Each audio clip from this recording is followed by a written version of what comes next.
Kertanegara, sang raja cahaya timur. Angin musim kemarau berhembus pelan di lembah Tumapel, menyapu dedaunan dan membawa aroma dupa dari candi-candi yang berdiri anggun di kaki Gunung Kawi. Di antara suara gamelan yang bergema dari keraton Singhasari, seorang bayi laki-laki lahir ke dunia pada awal abad ke-13.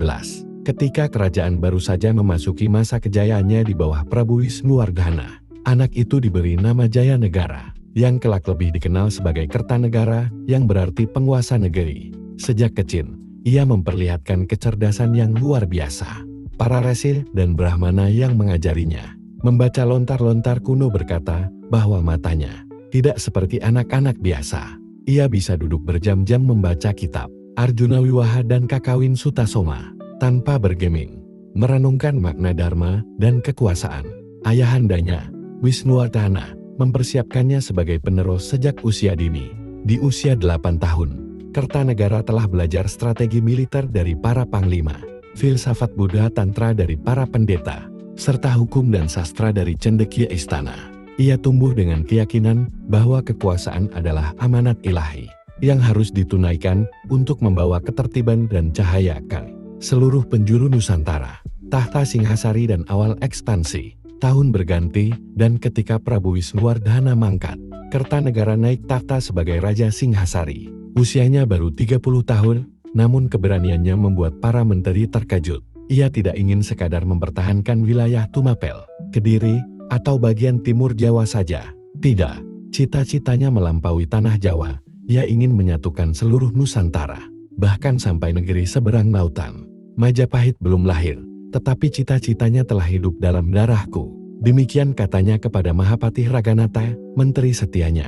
Di tahun-tahun awal pemerintahannya, Kertanegara melakukan reformasi keagamaan yang radikal. Ia adalah pemeluk ajaran Buddha Tantra yang bercampur dengan unsur Siwa, suatu bentuk sinkretisme yang kelak disebut Siwa Buddha. Ia menyebut dirinya sebagai Jina, makhluk tercerahkan, yang memerintah dengan restu dewata. Ia membangun pura dan candi di seluruh Jawa Timur. Salah satu mahakarya spiritual dan politiknya adalah Candi Jawi, sebuah tempat pemujaan yang melambangkan harmoni antara dua ajaran besar, Buddha dan Siwa. Ia juga memerintahkan pembangunan Candi Singhasari, tempat di mana jasadnya kelak akan disucikan sebagai manifestasi Jina, ekspansi keluar Jawa. Namun Kertanegara bukan hanya pemikir dan mistikus. Ia adalah panglima yang haus prestasi. Di tahun-tahun berikutnya, ia mengirim pasukan menaklukkan Bali, menggulingkan kekuasaan lokal, dan membawa pulau itu di bawah kekuasaan Singhasari. Tak puas, ia mengirim ekspedisi ke Kalimantan Barat dan Pahang di Semenanjung Melayu. Namun ekspedisi terbesarnya adalah ekspedisi Pamalayu pada tahun 1285, yang mengirim ribuan prajurit di bawah pimpinan Mahisa Anabrang ke Tanah Melayu.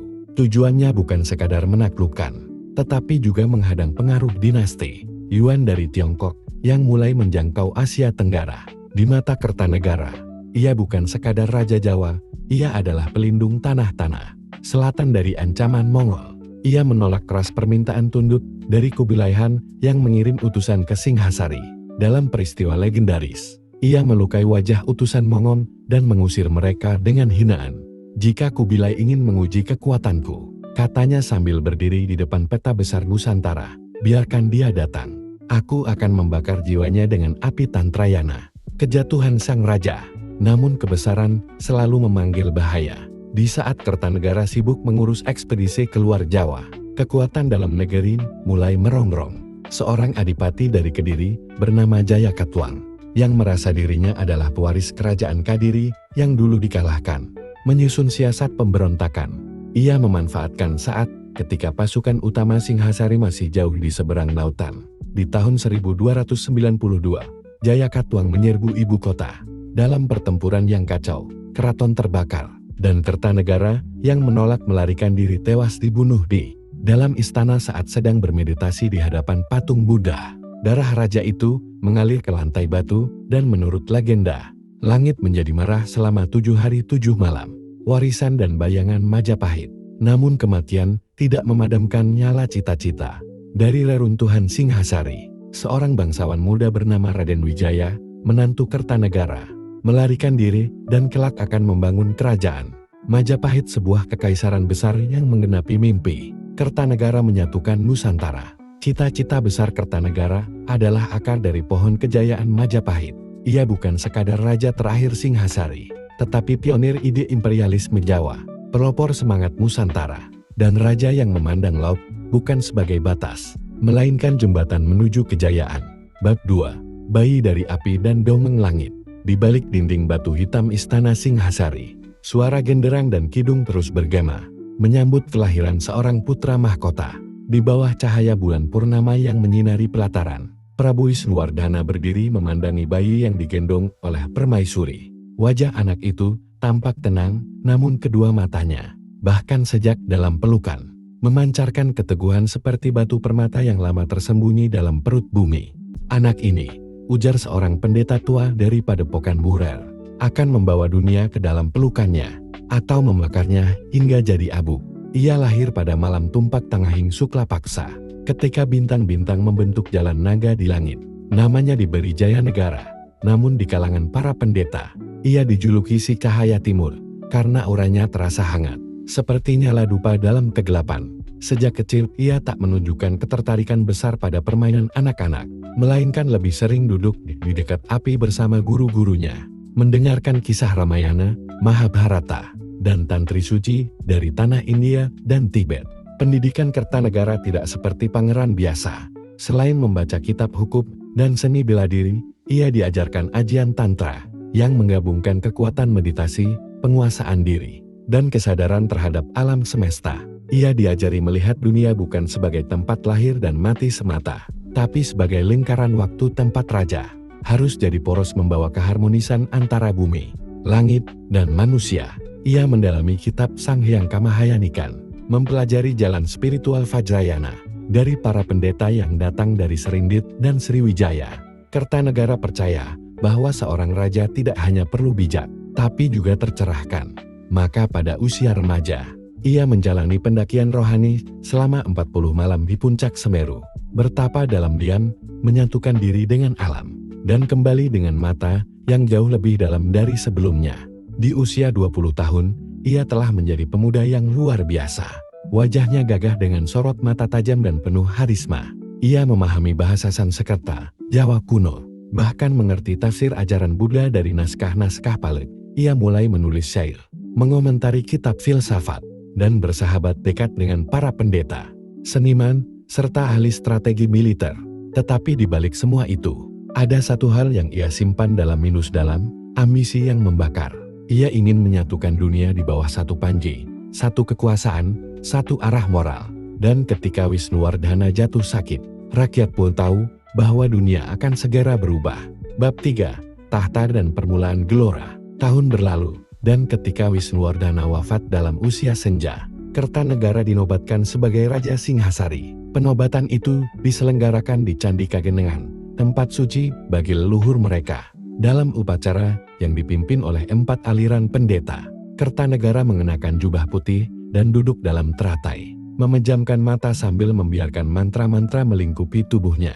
Ia bersumpah, "Aku bukan hanya raja atas tanah ini, tetapi penjaga tatanan semesta. Aku adalah cahaya di tengah kabut. Aku akan membuka jalan dari lautan ke gunung, dari pulau ke pulau, hingga semuanya menyatu di bawah Dharma." Sebagai langkah pertama, ia menghapuskan sistem warisan kekuasaan feodal yang sering menyebabkan konflik antar daerah. Ia mengganti banyak adipati tua dengan orang-orang muda dan setia, termasuk mengangkat Mahisa Anabrang sebagai kepala pasukan laut dan Raganata sebagai mahapatih utamanya. Di bidang budaya, ia mengumpulkan para pujangga dari Madura, Bali, Kediri, dan Malang untuk menciptakan kakawin-kakawin baru yang memadukan ajaran moral dan nilai nasionalisme Jawa. Ia membangun perpustakaan kerajaan, menyimpan naskah-naskah berharga dari seluruh penjuru Nusantara. Sementara itu, ia memperkuat sistem pertahanan kerajaan, membangun benteng di daerah pesisir, dan memperluas armada lautnya. Ia paham bahwa kekuatan Singhasari terletak bukan hanya di darat, tetapi pada pengaruhnya atas lautan dan jalur perdagangan antara India dan Tiongkok. Namun ketika sebuah utusan datang dari dinasti Yuan di Tiongkok, menuntut agar Singhasari tunduk kepada Kubilai Hari, Kertanegara menolak mentah-mentah. Ia menyambut utusan itu dengan wajah tersenyum. Namun dalam perjamuan kenegaraan, ia mengukir luka di wajah sang utusan dan mencapnya sebagai simbol penolakan. Peristiwa itu dikenal dalam sejarah sebagai peristiwa penghinaan utusan Mongol yang akan memantik api besar di masa depan. Dunia ini luas dan Dharma lebih luas dari itu. Aku hanya alat kecil untuk menghubungkan keduanya. Jika utusan datang membawa ancaman, maka biarlah wajahnya membawa pulang jawabanku tertulis, bukan dengan tinta, tapi dengan darah keberanian. Kekuasaan tanpa kebijaksanaan adalah bencana yang menyamar sebagai kemenangan. Aku tidak mencari kemasyhuran di batu prasasti, tetapi harmoni di antara lautan, gunung, dan manusia, itulah tahta sejati. Jagat raya bukanlah untuk dikuasai, tetapi untuk diselaraskan. Barang siapa ingin menjadi raja, hendaklah terlebih dahulu tunduk kepada hukum alam dan suara leluhur. Satu pulau bukan cukup, aku lahir, bukan untuk menjaga pagar, tapi membangun jembatan dari satu benua ke benua lain dalam nama keselarasan. Bukan pedang yang membuat seorang raja dikenang, tapi cahaya pikirannya yang menuntun generasi setelahnya.